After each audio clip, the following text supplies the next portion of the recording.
Ultima cosa è il cicche di tabacco. Ah, il Chi era questo? Io sì, assieme a mio Gilberto, però vedo che ora io con scuola, con scuola, sì, e scuola.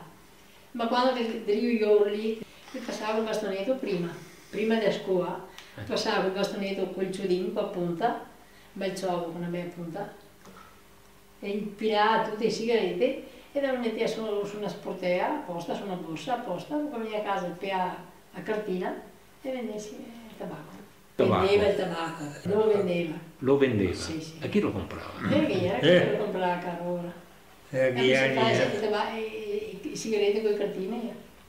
I Iop, Così, op. le cartine, Ah, semmai Iop. Iop.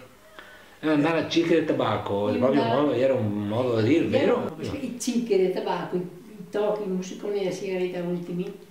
Mi era toccato del filtro duro e gli era fatte a mano, mi buttava via il tocchetto prima di scottarsi, no? Che tocchettino là e veniva rifatto ancora a camminare.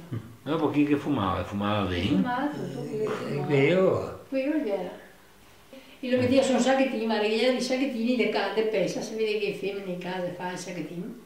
Metteva dentro il tabacco, tirava fuori il tabacco, si sentava, non ti ricordi, non ti ho mai visto. No. e caricare la pipa.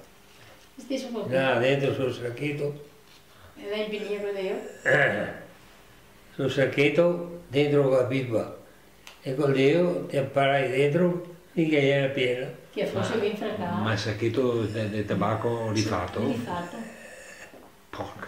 E quando volete mettere dentro carta, No, ma tabacco comprato. Tabacco. Parlo di tabacco, mio misericordia, non viene che neanche a mio Gilberto fumava, niente mia. Io c'è un franco però. C'è un franco e tanti franchi.